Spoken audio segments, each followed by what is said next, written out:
Leonid Brezhnev. Leonid Ilich Brezhnev. Ukrainian, Leonid Ilich Brezhnev, December 19, 1906–November 10, 1982, was the General Secretary of the Central Committee of the Communist Party of the Soviet Union, presiding over the country from 1964 until his death in 1982. His 18-year term as General Secretary was second only to that of Joseph Stalin in duration. During Brezhnev's rule, the global influence of the Soviet Union grew dramatically, in part because of the expansion of the Soviet military during this time. However, his tenure as leader has often been criticized for marking the beginning of an era of economic and social stagnation that eventually led to the dissolution of the Soviet Union in 1991. Brezhnev was born in Kamenskoe into a Russian workers' family. After graduating from the Dniprodзержinsk Metallurgical Technicum, he became a metallurgical engineer in the iron and steel industry, in Ukraine. He joined Komsomol in 1923, and in 1929 became an active member of the Communist Party. He was drafted into immediate military service during World War II and left the army in 1946 with the rank of Major General. In 1952 Brezhnev became a member of the Central Committee, and in 1964, Brezhnev succeeded Nikita Khrushchev as first secretary. Alexei Kosygin succeeded Khrushchev in his post as chairman of the Council of Ministers. As a leader, Brezhnev took care to consult his colleagues before acting, but his attempt to govern without meaningful economic reforms led to a national decline by the mid-1970s, a period referred to as the era of stagnation. A significant increase in military expenditure, which by the time of Brezhnev's death stood at approximately 15% of the country's GNP, and an aging and ineffective leadership set the stage for a dwindling GNP compared to Western nations. While at the helm of the USSR, Brezhnev pushed for détente between the Eastern and Western countries. He presided over the Warsaw Pact invasion of Czechoslovakia to stop the Prague Spring, and his last major decision in power was to send the Soviet military to Afghanistan in an attempt to save the fragile regime, which was fighting a war against the Mujahideen. After suffering from various illnesses for several years, Brezhnev died on November 10, 1982 and was quickly succeeded in his post as General Secretary by Yuri Andropov. Brezhnev had fostered a cult of personality, although not nearly to the same degree as Stalin. Mikhail Gorbachev, who would lead the USSR from 1985 to 1991, denounced his legacy and drove the process of liberalization of the Soviet Union. In spite of this, opinion polls in Russia show Brezhnev to be the most popular Russian leader of the 20th century. Early life and career. Origins and education. Brezhnev was born on December 19, 1906 in Kamenskoe, now Dniprodзержinsk in Ukraine, to metalworker Ilya Yakovlevich Brezhnev and his wife, Natalia Denisovna Marzalova. His parents used to live in Brezhnevo, Kursk district, Kursk Oblast, Russia, before moving to Kamenskoe. Brezhnev's ethnicity was specified as Ukrainian in some documents, including his passport, and Russian in others.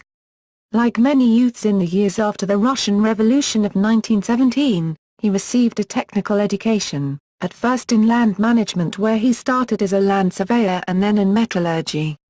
He graduated from the Dniprodзержinsk Metallurgical Technicum in 1935 and became a metallurgical engineer in the iron and steel industries of eastern Ukraine. Political development. Brezhnev joined the Communist Party youth organization, the Komsomol, in 1923, and the party itself in 1929. In 1935 and 1936, Brezhnev served his compulsory military service, and after taking courses at a tank school, he served as a political commissar in a tank factory. Later in 1936, he became director of the Dniprodзержinsk Metallurgical Technicum, Technical College. In 1936, he was transferred to the regional center of Dnipropetrovsk and, in 1939, he became party secretary in Dnipropetrovsk, in charge of the city's important defense industries. As a survivor of Stalin's Great Purge of 1937-39, he was able to advance quickly as the purges created numerous openings in the senior and middle ranks of the party and state governments. World War II.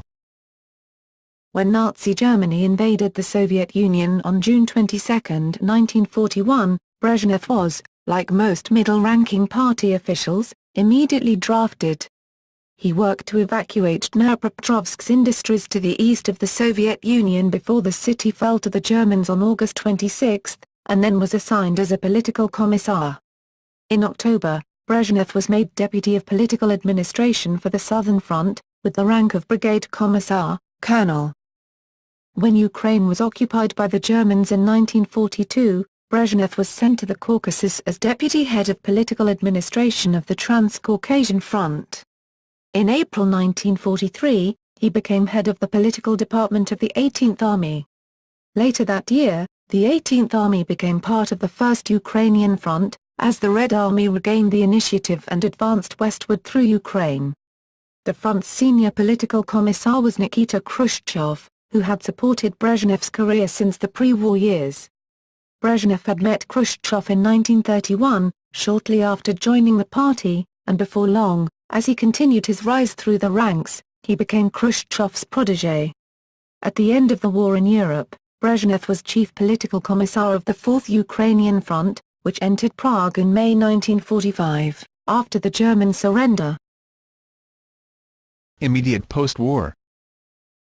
Brezhnev temporarily left the Soviet Army with the rank of Major General in August 1946. He had spent the entire war as a political commissar rather than a military commander. After working on reconstruction projects in Ukraine, he again became General Secretary in Dnipropetrovsk. In 1950, he became a deputy of the Supreme Soviet of the Soviet Union, the Soviet Union's highest legislative body. Later that year he was appointed Party First Secretary in Moldavia.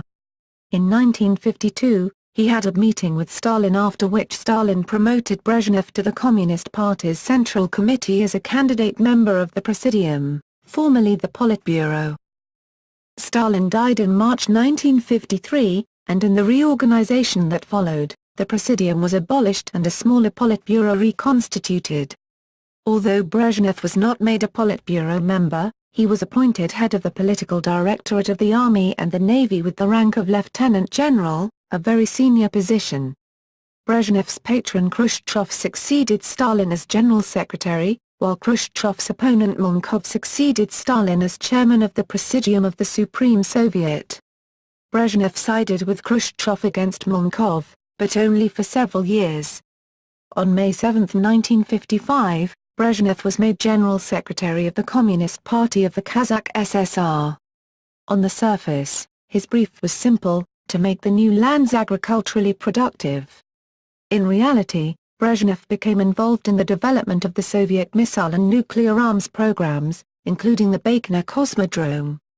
The initially successful Virgin Lands campaign soon became unproductive and failed to solve the growing Soviet food crisis. Brezhnev was recalled to Moscow in 1956.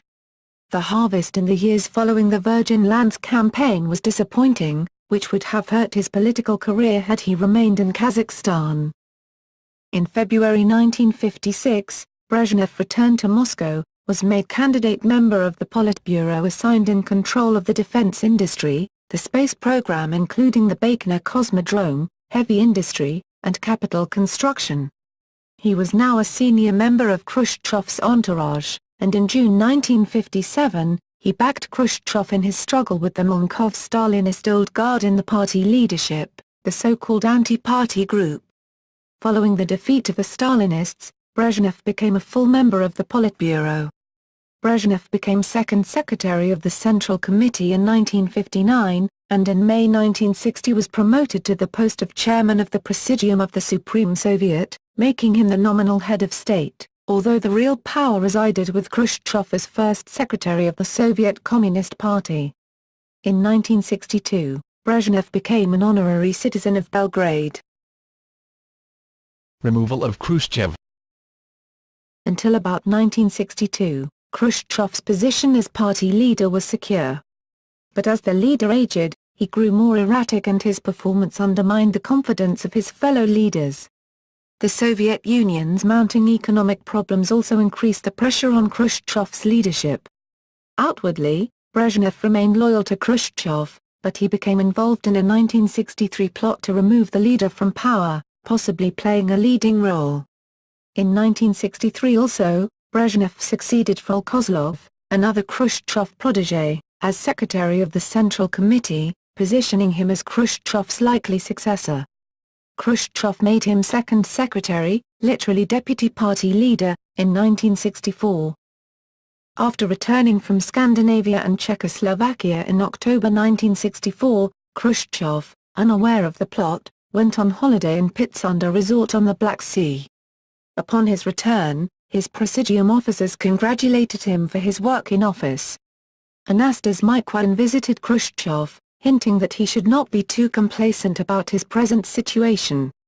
Vladimir Semikastny, head of the KGB, was a crucial part of the conspiracy, as it was his duty to inform Khrushchev if anyone was plotting against his leadership. Nikolai Ignatov, who had been sacked by Khrushchev, discreetly requested the opinion of several Central Committee members. After some false starts, fellow conspirator Mikhail Suslov phoned Khrushchev on October 12 and requested that he return to Moscow to discuss the state of Soviet agriculture. Finally Khrushchev understood what was happening, and said to Mikoyan, "If it's me who is the question, I will not make a fight of it." While a minority headed by Mikoyan wanted to remove Khrushchev from the office of First Secretary but retain him as the chairman of the Council of Ministers, the majority, headed by Brezhnev, wanted to remove him from active politics altogether.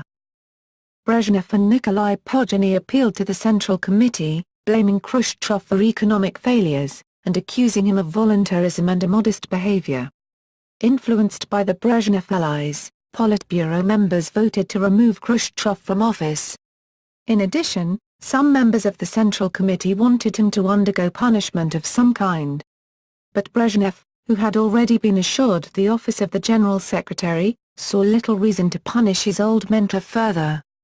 Brezhnev was appointed First Secretary, but at the time was believed to be a transition leader of sorts, who would only keep the shop until another leader was appointed. Alexei Kosygin was appointed head of government, and Mikoyan was retained as head of state. Brezhnev and his companions supported the general party line taken after Joseph Stalin's death, but felt that Khrushchev's reforms had removed much of the Soviet Union's stability. One reason for Khrushchev's ousting was that he continuously overruled other party members, and was, according to the plotters, in contempt of the party's collective ideals. Pravda, a newspaper in the Soviet Union, wrote of new enduring themes such as collective leadership, scientific planning, consultation with experts, organizational regularity and the ending of schemes. When Khrushchev left the public spotlight, there was no popular commotion, as most Soviet citizens, including the intelligentsia, anticipated a period of stabilization, steady development of Soviet society and continuing economic growth in the years ahead. Leader 1964-82.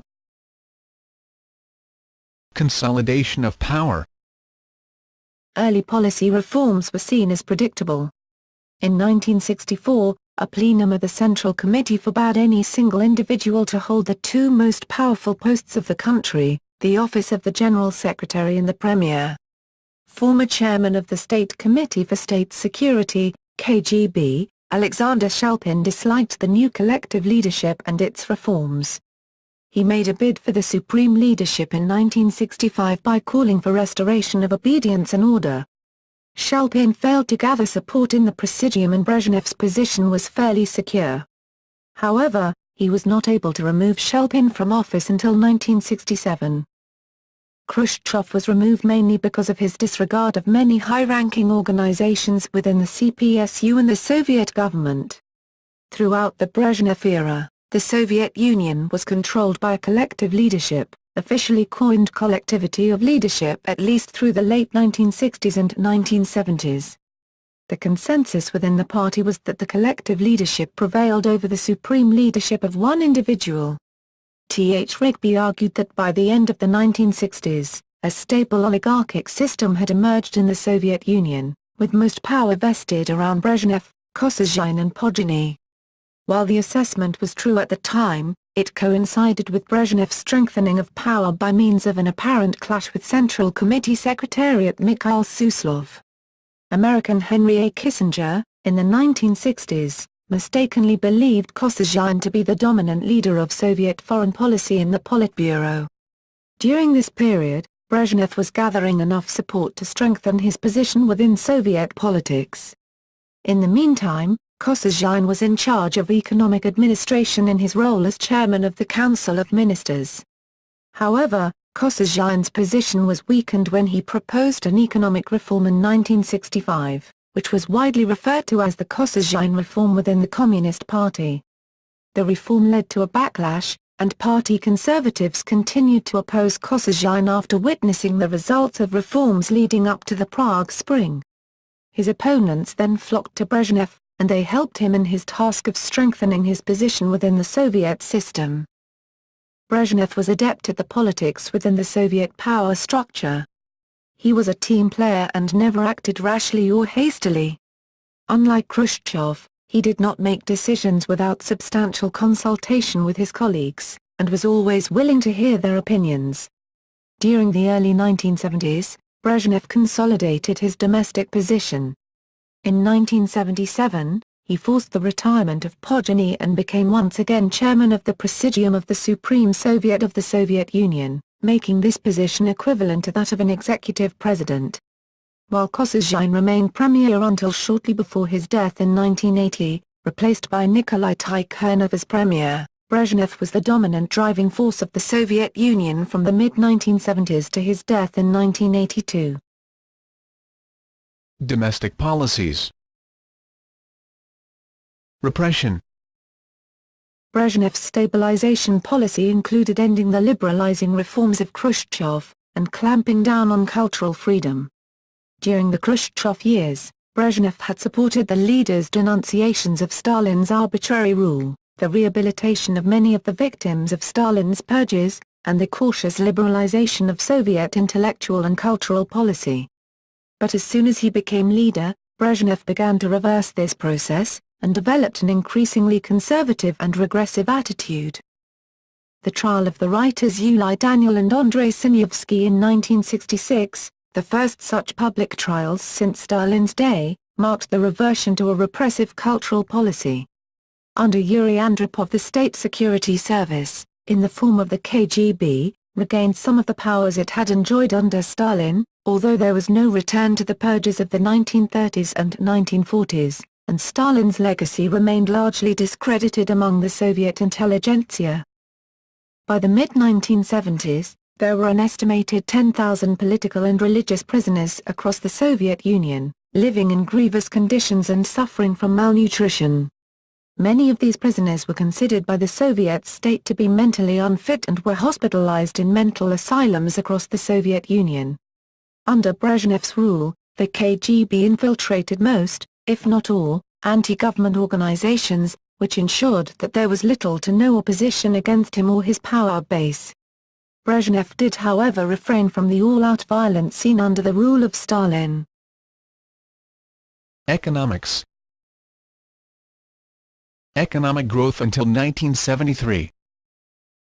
Between 1960 and 1970, Soviet agriculture outputs increased by 3% annually.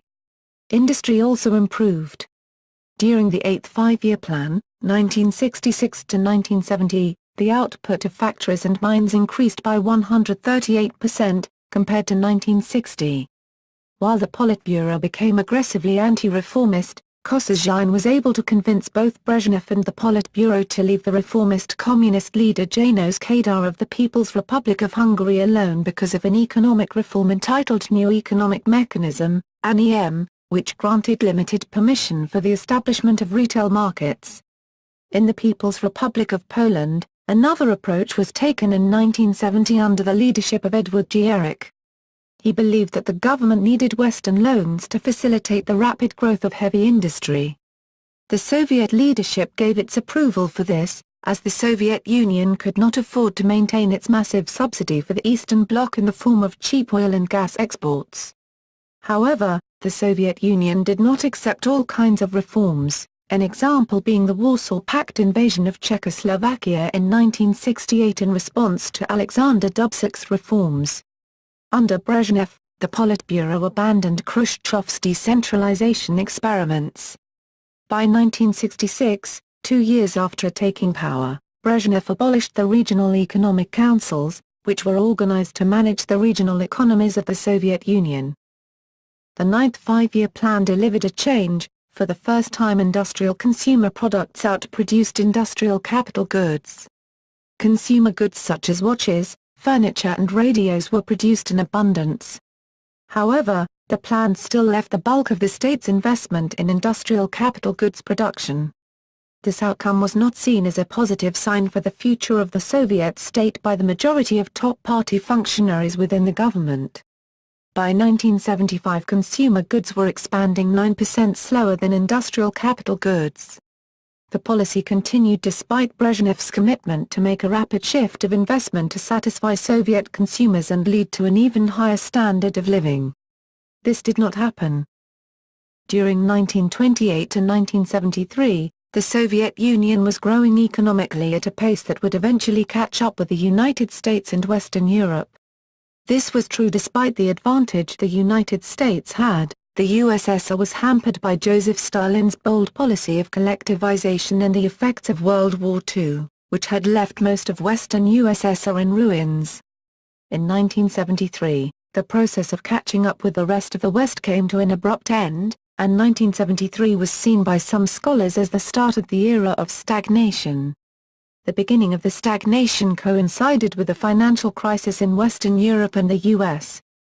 By the early 1970s, the Soviet Union had the world's second-largest industrial capacity, and produced more steel, oil, pig iron, cement and tractors than any other country. Before 1973, the Soviet economy was expanding at a rate faster, by a small margin, than that of the United States. The USSR also kept a steady pace with the economies of Western Europe. Between 1964 to 1973, the Soviet economy stood at roughly half the output per head of Western Europe and a little more than one-third that of the US. Agricultural policy. Brezhnev's agricultural policy reinforced the conventional methods for organizing the collective farms. Output quotas continued to be imposed centrally. Khrushchev's policy of amalgamating farms was continued by Brezhnev, because he shared Khrushchev's belief that bigger kolkhozes would increase productivity. Brezhnev pushed for an increase in state investments in farming, which mounted to an all-time high in the 1970s of 27% of all state investment. This figure did not include investments in farm equipment. In 1981 alone, $33 billion, by contemporary exchange rate, was invested into agriculture. Agricultural outputs in 1980 was 21% higher than the average production rate between 1966 to 1970.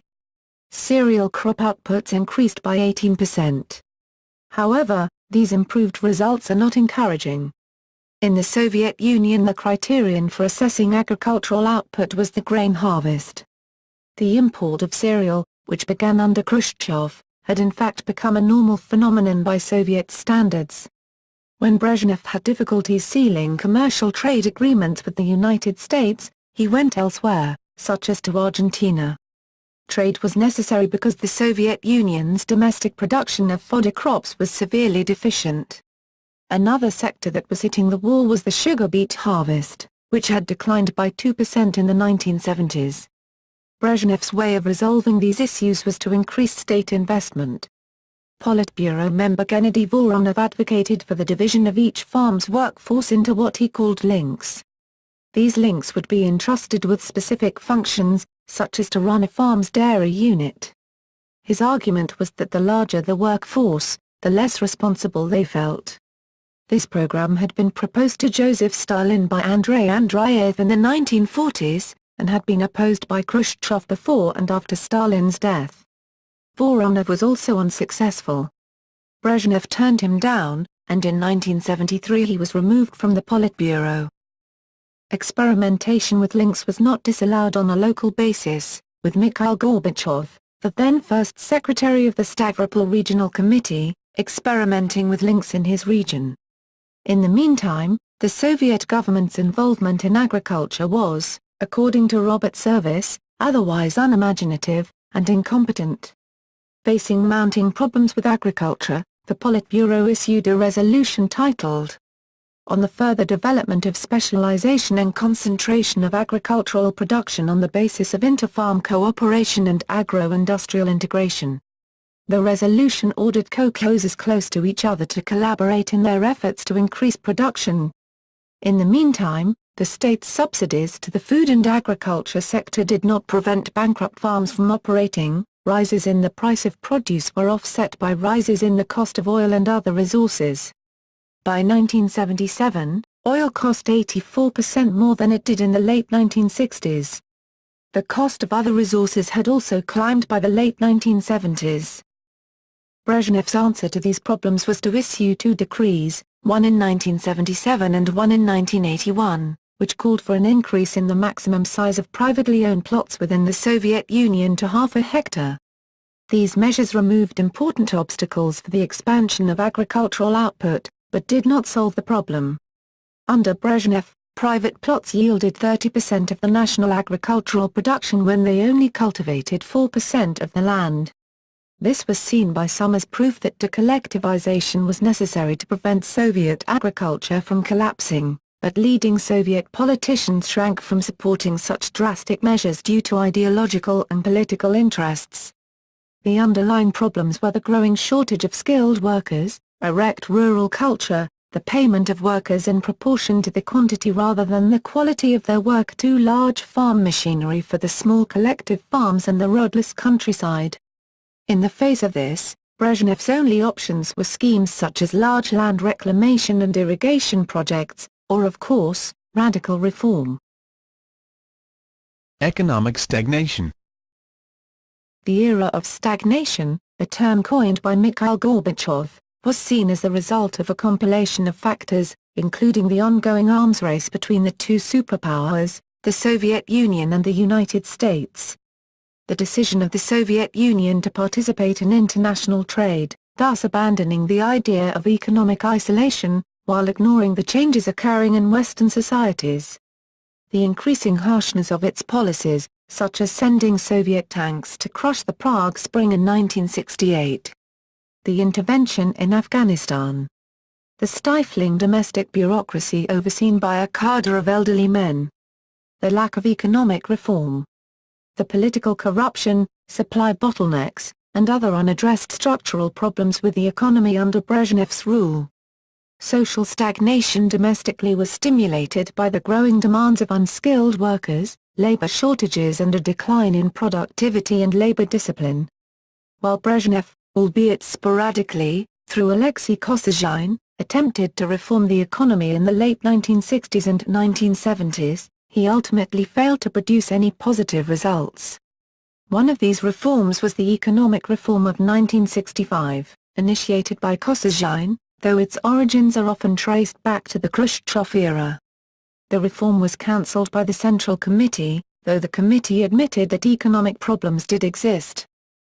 In 1973, the Soviet economy slowed, and began to lag behind that of the West due to the high level of expenditure on the armed forces and too little spending on light industry and consumer goods. Soviet agriculture could not feed the urban population, let alone provide for the rising standard of living, which the government promised as the fruits of mature socialism, and on which industrial productivity depended. One of the most prominent critics of Brezhnev's economical policies was Mikhail Gorbachev, who, when leader, called the economy under Brezhnev's rule the lowest stage of socialism. Soviet GNP growth rates began to decrease in the 1970s from the level it held in the 1950s and 1960s. Its growth rates began to lag behind Western Europe and the United States. The GNP growth rate was slowing to 1% to 2% per year, and with Soviet technology falling ever further behind that of the West, the Soviet Union was facing economic stagnation by the early 1980s. During Brezhnev's last years in power, the CIA monitored the Soviet Union's economic growth, and reported that the Soviet economy peaked in the 1970s, calculating that it had then reached 57% of the American GNP. However, the development gap between the two nations widened, with the United States growing an average of 1% per year above the growth rate of the Soviet Union. The last significant reform undertaken by the Kosygin government, and some believe the pre-perestroika era, was a joint decision of the Central Committee and the Council of Ministers named Improving Planning and Reinforcing the Effects of the Economic Mechanism on Raising the Effectiveness in Production and Improving the Quality of Work, more commonly known as the 1979 reform. The reform, in contrast to the 1965 reform, sought to increase the central government's economic involvement by enhancing the duties and responsibilities of the ministries. With Kosygin's death in 1980, and due to his successor Nikolai Tikhonov's conservative approach to economics, very little of the reform was actually carried out.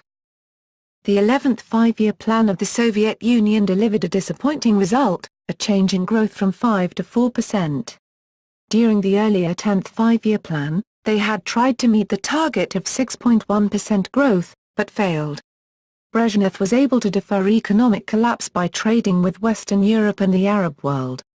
However, the Soviet Union still outproduced the United States in the heavy industry sector during the Brezhnev era. Another dramatic result of Brezhnev's rule was that certain Eastern Bloc countries became more economically advanced than the Soviet Union. Society. Over the 18 years that Brezhnev ruled the Soviet Union, average income per head increased by half. However, three-quarters of this growth came in the 1960s and early 1970s. During the second half of Brezhnev's reign, average income per head grew by one-quarter.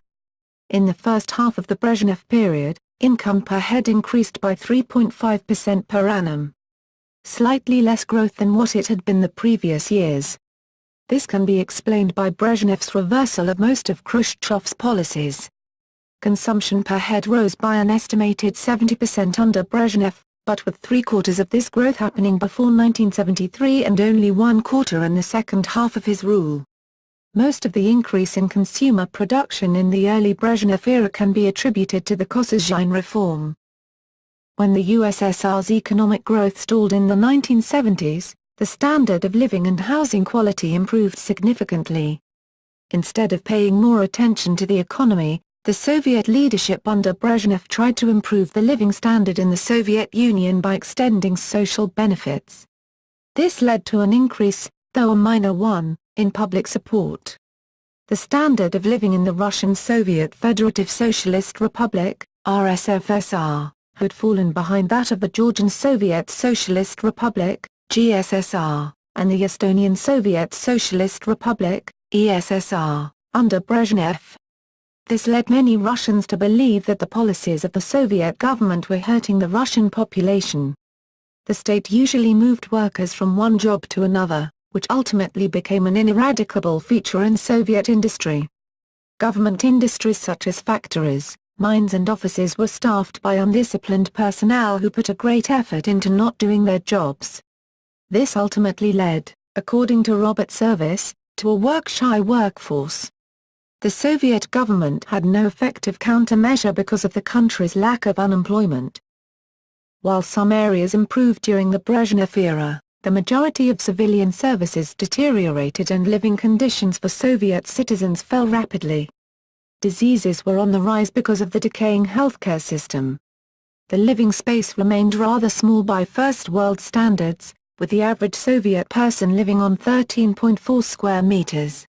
Thousands of Moscow inhabitants became homeless, most of them living in shacks, doorways and parked trams. Nutrition ceased to improve in the late 1970s, while rationing of staple food products returned to Sverdlovsk for instance. The state provided recreation facilities and annual holidays for hard-working citizens. Soviet trade unions rewarded hard-working members and their families with beach vacations in Crimea and Georgia. Social rigidification became a common feature of Soviet society. During the Stalin era in the 1930s and 1940s, A common laborer could expect promotion to a white-collar job if he studied and obeyed Soviet authorities. In Brezhnev's Soviet Union this was not the case. Holders of attractive positions clung to them as long as possible. Mere incompetence was not seen as a good reason to dismiss anyone. In this way too, the Soviet society Brezhnev passed on had become static. Foreign and defense policies. Soviet-U.S. relations. During his 18 years as leader of the USSR, Brezhnev's only major foreign policy innovation was détente.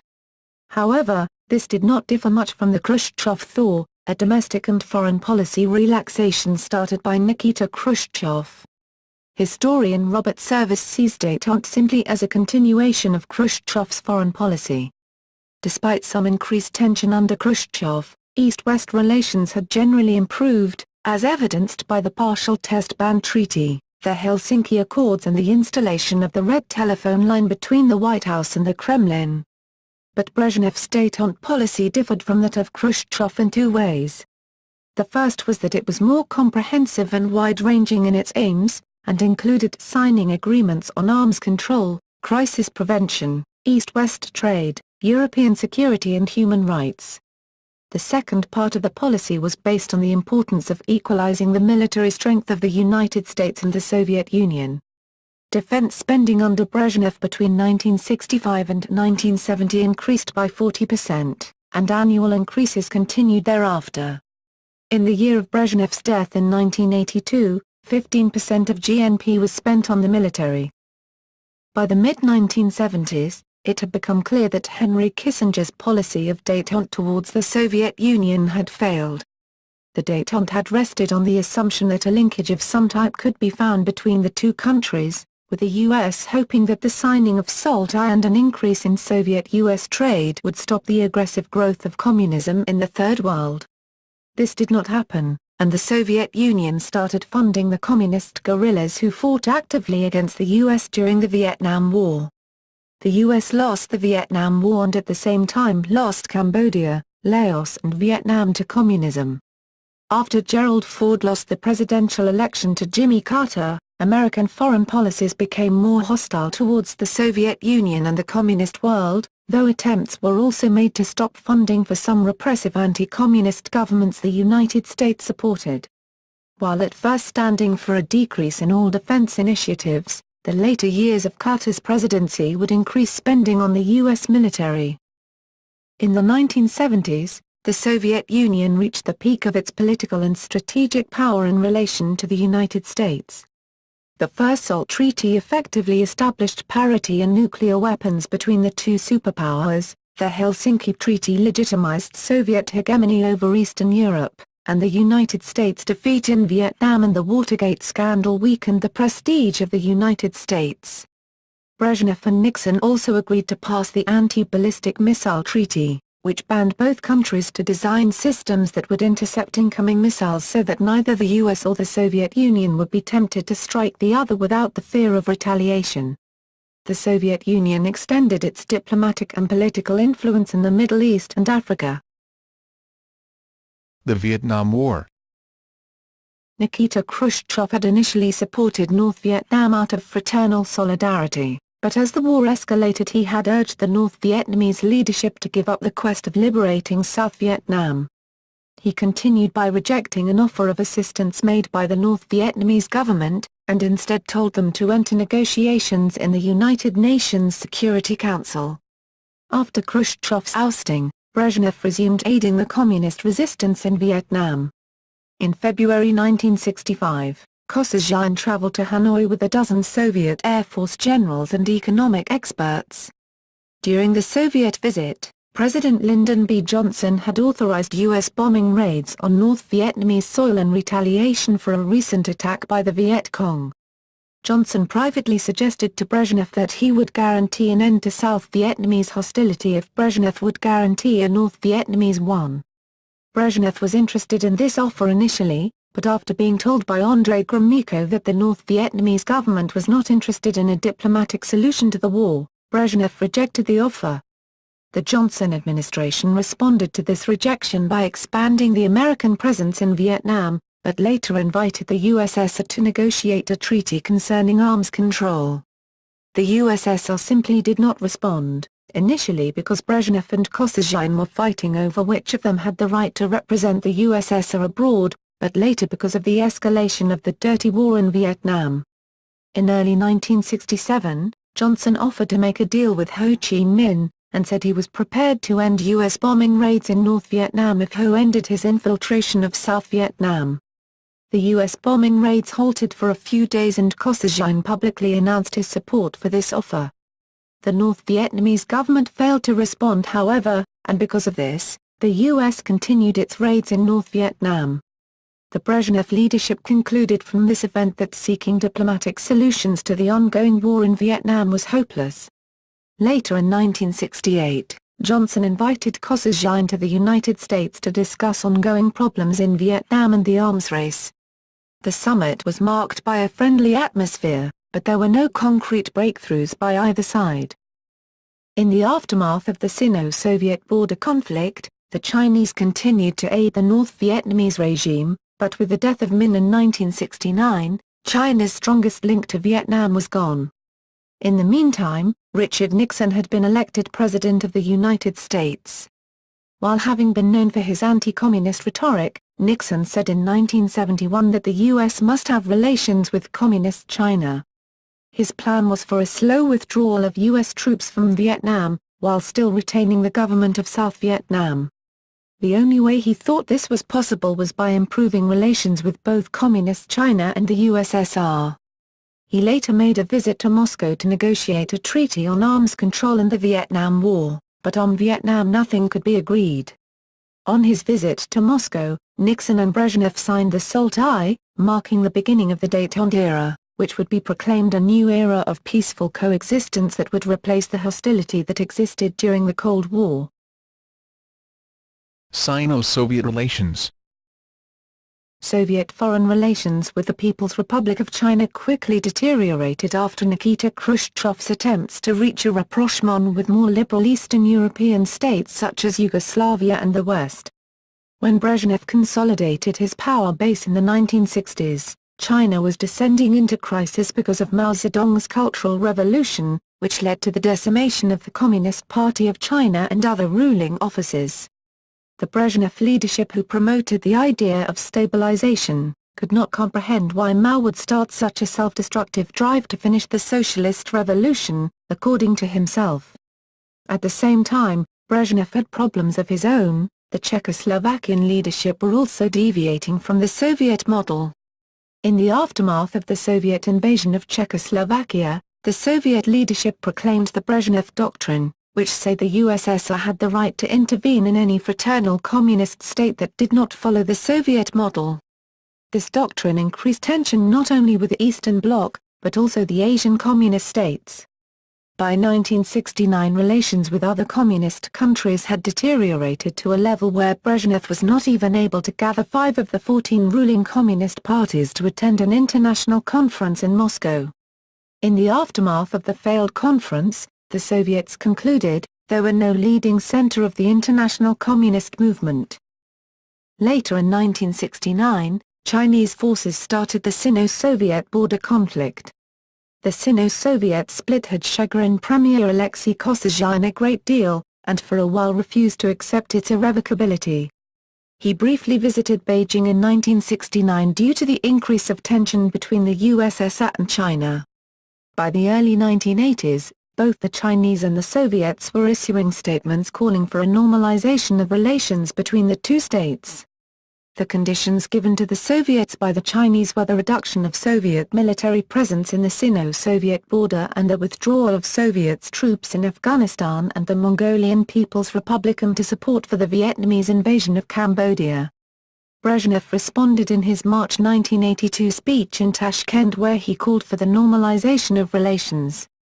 Full Sino-Soviet normalizations of relations would prove to take years, until the last Soviet ruler, Mikhail Gorbachev, came to power. Intervention in Afghanistan. After the Communist Revolution in Afghanistan in 1978, Authoritarian actions forced upon the populace by the communist regime led to the Afghan Civil War, with the Mujahideen leading the popular backlash against the regime. The Soviet Union was worried that they were losing their influence in Central Asia, so after a KGB report claimed that Afghanistan could be taken in a matter of weeks, Brezhnev and several top party officials agreed to a full intervention in Afghanistan.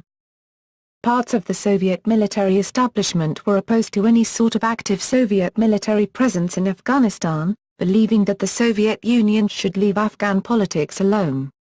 President Carter, following the advice of his national security advisor Zbigniew Brzezinski, denounced the intervention, describing it as the most serious danger to peace since 1945. The U.S. stopped all grain exports to the Soviet Union and boycotted the 1980 Summer Olympics held in Moscow. The Soviet Union responded by boycotting the 1984 Summer Olympics held in Los Angeles. Eastern Europe. The first crisis for Brezhnev's regime came in 1968, with the attempt by the communist leadership in Czechoslovakia, under Alexander Dubček, to liberalize the communist system. Prague Spring. In July, Brezhnev publicly criticized the Czechoslovak leadership as revisionist and anti-Soviet, and in August he orchestrated the Warsaw Pact invasion of Czechoslovakia, and Dubček's removal. The invasion led to public protests by dissidents in various Eastern Bloc countries. Brezhnev's assertion that the Soviet Union had the right to interfere in the internal affairs of its satellites to safeguard socialism became known as the Brezhnev Doctrine, although it was really a restatement of existing Soviet policy, as enacted by Khrushchev in Hungary in 1956. In the aftermath of the invasion, Brezhnev reiterated it in a speech at the Fifth Congress of the Polish United Workers' Party on November 13, 1968. When the situation in Czechoslovakia was discussed with the Politburo, Brezhnev was not the one pushing hardest for the use of military force. Brezhnev was aware of the dire situation he was in, and if he had abstained or voted against Soviet intervention in Czechoslovakia he may have been faced with growing turmoil, domestically and in the Eastern Bloc. Archival evidence suggests that Brezhnev was one of the few who was looking for a temporary compromise with the reform-friendly Czechoslovak government when their relationship was at the brink. Significant voices in the Soviet leadership demanded the reinstallation of a so-called revolutionary government.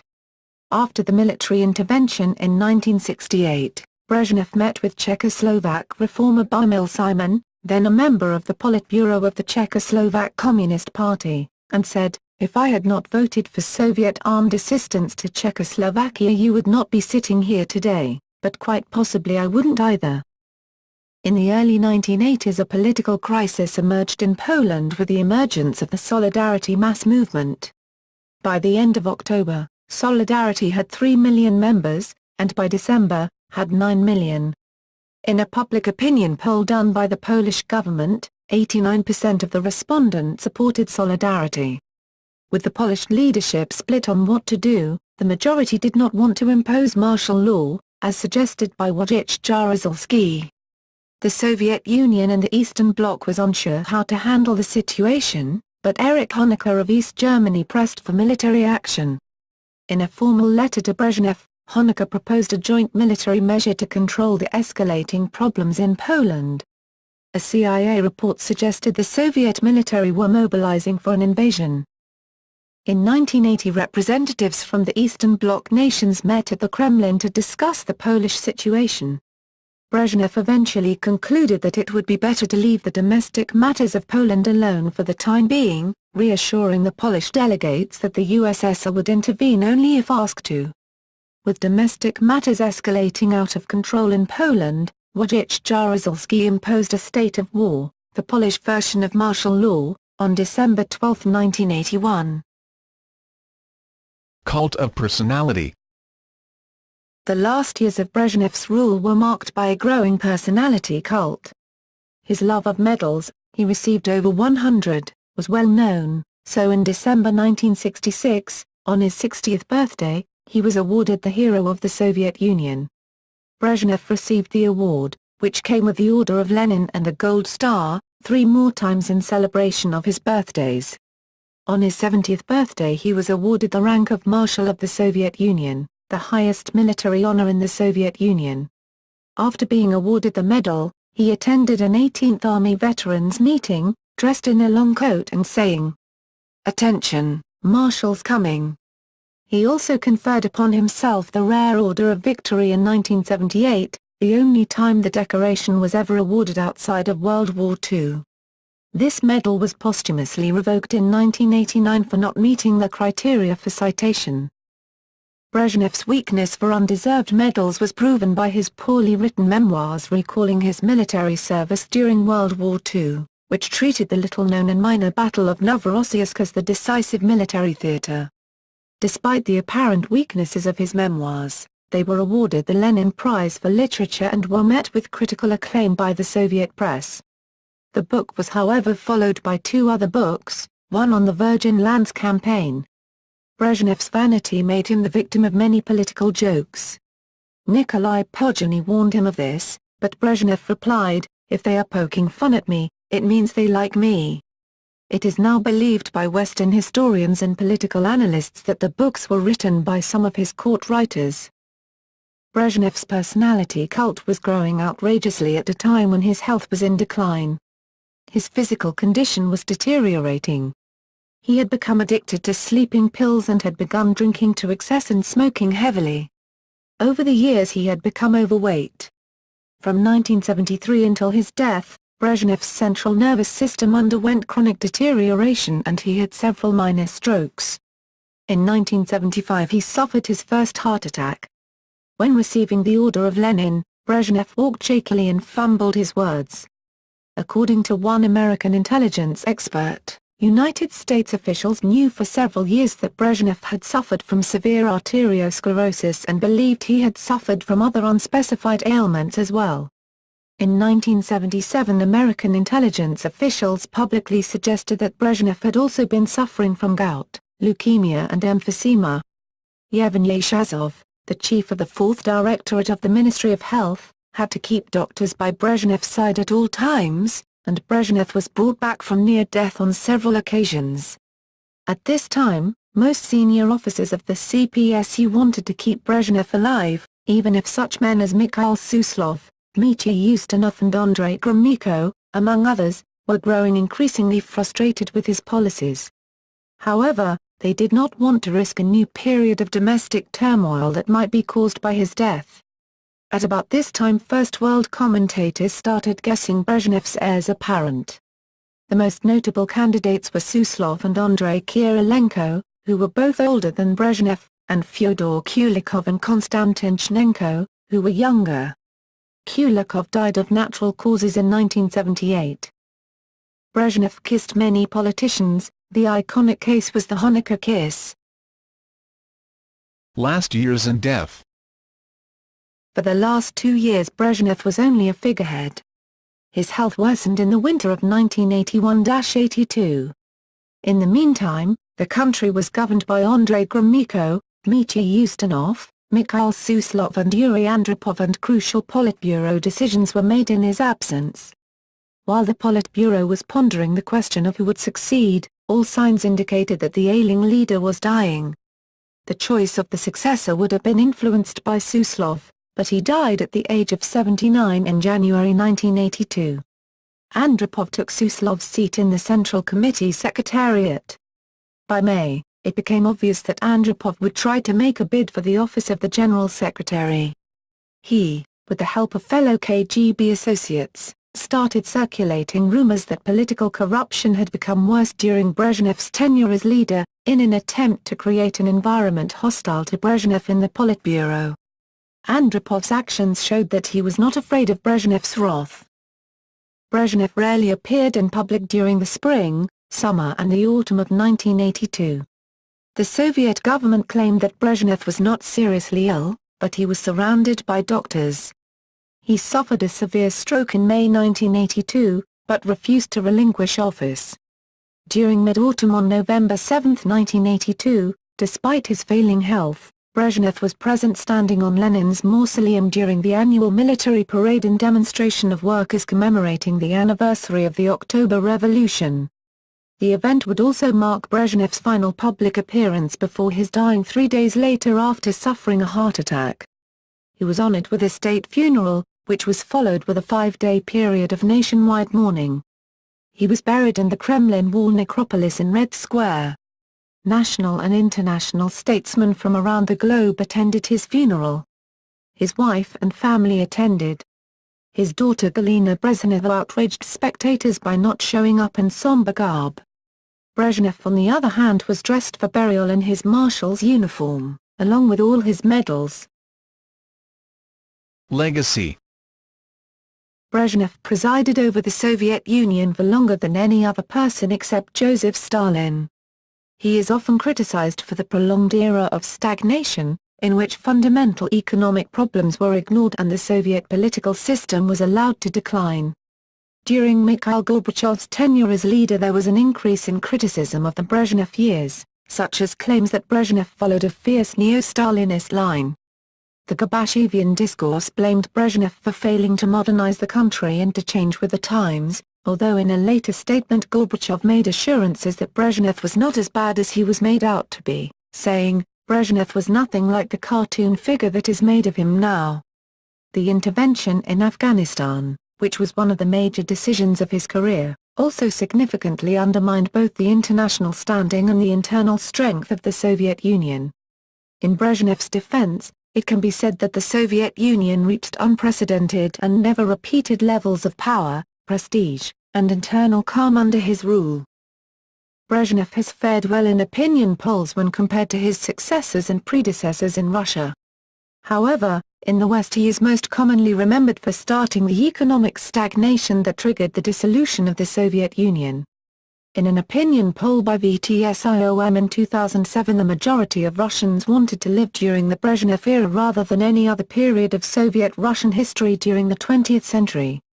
In a Levada Center poll conducted in 2013, Brezhnev beat Vladimir Lenin as Russia's favorite leader in the 20th century with 56% approval. In another polling in 2013, Brezhnev was voted the best Russian leader of the 20th century. Personality traits and family. Brezhnev's vanity became a problem during his reign. For instance, when Moscow's City Party Secretary Nikolai Yegoryshev refused to sing his praises, he was shunned, forced out of local politics and earned only an obscure ambassadorship. Brezhnev's main passion was driving foreign cars given to him by leaders of state from across the world. He usually drove these between his dacha and the Kremlin with, according to historian Robert Service, flagrant disregard for public safety. Brezhnev lived at 26 Kutyurtsevsky Prospect, Moscow. During vacations, he lived in his Gosdacha in Tsavidovo. He was married to Victoria Brezhneva, 1908 to 1995. During her final 4 years she lived virtually alone, abandoned by everybody. She had suffered for a long time from diabetes and was nearly blind in her last years. He had a daughter, Galina, and a son, Yuri. Galina in her later life became an alcoholic who together with a circus director started a gold bullion fraud gang in the later years of the Soviet Union. Notes. Western specialists believe that the net material product, NMP, Soviet version of gross national product, GNP, contained distortions and could not accurately determine a country's economic growth. According to some, it greatly exaggerated growth. Because of this, several specialists created GNP figures to estimate Soviet growth rates and to compare Soviet growth rates with the growth rates of capitalist countries. Gerber Cannon published his growth rates in the 1980s as a translation of NMP to GNP. His growth rates were, as seen above, much lower than the official figures, and lower than some Western estimates. His estimates was widely publicized by conservative think tanks as, for instance, the Heritage Foundation of Washington, D.C. After the dissolution of the Soviet Union in 1991, Cannon's estimates led several agencies to criticize the estimates made by the Central Intelligence Agency, CIA. Since then the CIA has often been accused of overestimating Soviet growth. In response to the criticism of CIA's work, a panel led by economist James R. Miller was established to check out if this was in fact true. the panel concluded that the CIA were based on facts, and that methodologically, Cannon's approach was naive, and it has not been possible for others to reproduce his results. Michael Boretsky, a Department of Commerce economist, criticized the CIA estimates to be too low. He used the same CIA methodology to estimate West German and American growth rates. The results were 32% below the official GNP growth for West Germany, and 13% below the official GNP growth for the United States. In the end, the conclusion is the same: the Soviet Union grew rapidly economically until the mid-1970s, when a systematic crisis began. Growth figures for the Soviet economy varies widely, as seen below. 8th Five-Year Plan, 1966 to 1970. Gross National Product, GNP, 5.2%, GNP, 5.3%, Gross National Income, GNI, 7.1%, Capital Investments in Agriculture, 24%. 9th Five-Year Plan, 1971 to 1975. GNP, 3.7%, GNI, 5.1%, Labor Productivity, 6%, Capital Investments in Agriculture, 27%. 10th Five-Year Plan, 1976 to 1980. GNP, 2.7%, GNP, 3%, Labor Productivity, 3.2%. 11th Five-Year Plan, 1981 to 1985, Gross National Product, GNP, 5.2%, GNP, 5.3%, Gross National Income, GNI, 7.1%, Capital Investments in Agriculture, 24%, GNP, 3.7%, GNI, 5.1%, Labor Productivity, 6%, Capital Investments in Agriculture, 27%, GNP, 2.7%, GNP, 3%, Labor Productivity, 3.2%. Later that year, the 18th Army became part of the First Ukrainian Front, as the Red Army regained the initiative and advanced westward through Ukraine.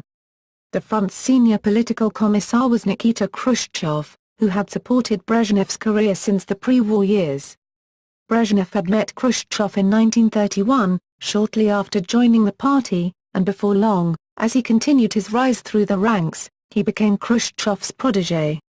At the end of the war in Europe, Brezhnev was chief political commissar of the Fourth Ukrainian Front, which entered Prague in May 1945, after the German surrender. Immediate post-war. Brezhnev temporarily left the Soviet Army with the rank of Major General in August 1946. He had spent the entire war as a political commissar rather than a military commander. After working on reconstruction projects in Ukraine, he again became General Secretary in Dnipropetrovsk. In 1950, he became a deputy of the Supreme Soviet of the Soviet Union, the Soviet Union's highest legislative body. Later that year he was appointed Party First Secretary in Moldavia. In 1952, he had a meeting with Stalin, after which Stalin promoted Brezhnev to the Communist Party's Central Committee as a candidate member of the Presidium, formerly the Politburo. Stalin died in March 1953, and in the reorganization that followed, the Presidium was abolished and a smaller Politburo reconstituted. Although Brezhnev was not made a Politburo member, he was appointed head of the Political Directorate of the Army and the Navy with the rank of Lieutenant General, a very senior position. Brezhnev's patron Khrushchev succeeded Stalin as General Secretary, while Khrushchev's opponent Molnkov succeeded Stalin as chairman of the Presidium of the Supreme Soviet, Metallurgical Technicum in 1935, and became a metallurgical engineer in the iron and steel industries of eastern Ukraine. Political development. Brezhnev joined the Communist Party youth organization, the Komsomol, in 1923, and the party itself in 1929. In 1935 and 1936, Brezhnev served his compulsory military service, and after taking courses at a tank school, he served as a political commissar in a tank factory. Later in 1936, he became director of the Dnipropetrovsk Metallurgical Technicum, Technical College. In 1936, he was transferred to the regional center of Dnipropetrovsk and, in 1939, he became party secretary in Dnipropetrovsk, in charge of the city's important defense industries. As a survivor of Stalin's Great Purge of 1937-39, he was able to advance quickly as the purges created numerous openings in the senior and middle ranks of the party and state governments. World War II. When Nazi Germany invaded the Soviet Union on June 22, 1941, Brezhnev was, like most middle-ranking party officials, immediately drafted. He worked to evacuate Dnipropetrovsk's industries to the east of the Soviet Union before the city fell to the Germans on August 26, and then was assigned as a political commissar. In October, Brezhnev was made Deputy of Political Administration for the Southern Front, with the rank of Brigade Commissar, Colonel. When Ukraine was occupied by the Germans in 1942, Brezhnev was sent to the Caucasus as deputy head of political administration of the Transcaucasian Front. In April 1943, he became head of the political department of the 18th Army. Leonid Brezhnev. Leonid Ilich Brezhnev. Ukrainian, Leonid Ilich Brezhnev, December 19, 1906–November 10, 1982, was the General Secretary of the Central Committee of the Communist Party of the Soviet Union, presiding over the country from 1964 until his death in 1982. His 18-year term as General Secretary was second only to that of Joseph Stalin in duration. During Brezhnev's rule, the global influence of the Soviet Union grew dramatically, in part because of the expansion of the Soviet military during this time. However, his tenure as leader has often been criticized for marking the beginning of an era of economic and social stagnation that eventually led to the dissolution of the Soviet Union in 1991. Brezhnev was born in Kamenskoe into a Russian workers' family. After graduating from the Dnipropetrovsk Metallurgical Technicum, he became a metallurgical engineer in the iron and steel industry, in Ukraine.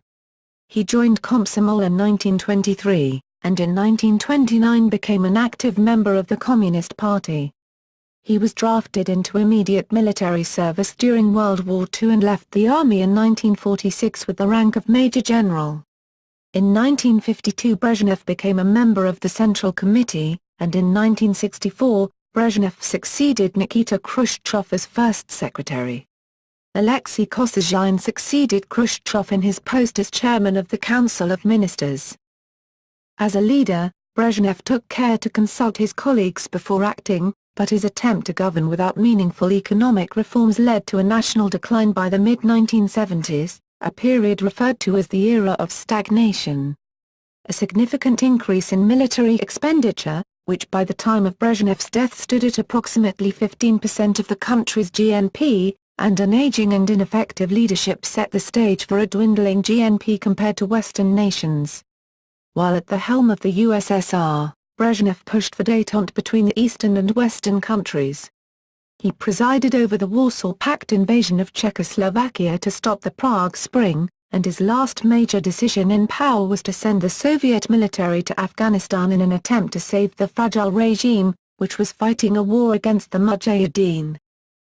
After suffering from various illnesses for several years, Brezhnev died on November 10, 1982 and was quickly succeeded in his post as General Secretary by Yuri Andropov.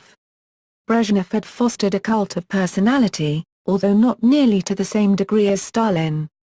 Mikhail Gorbachev, who would lead the USSR from 1985 to 1991, denounced his legacy and drove the process of liberalization of the Soviet Union.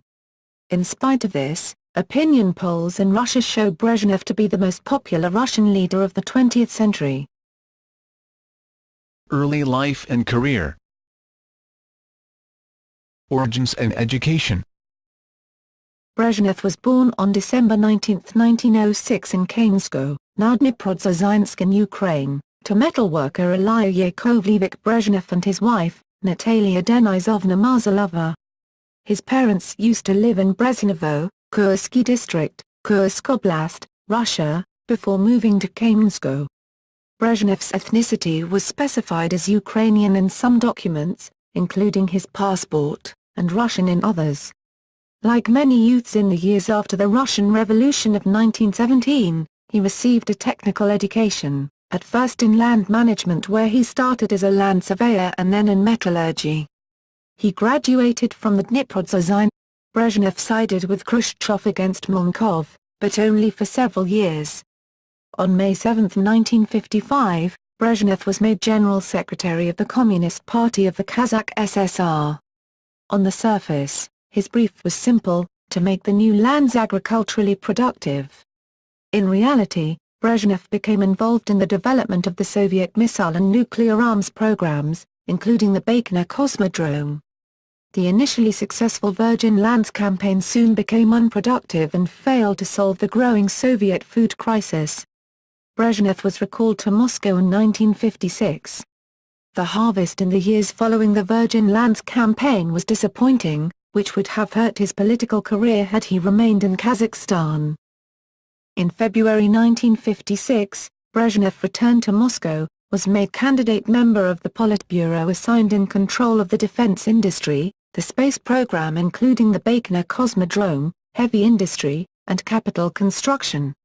He was now a senior member of Khrushchev's entourage, and in June 1957, he backed Khrushchev in his struggle with the Molotov-Stalinist old guard in the party leadership, the so-called anti-party group. Following the defeat of the Stalinists, Brezhnev became a full member of the Politburo.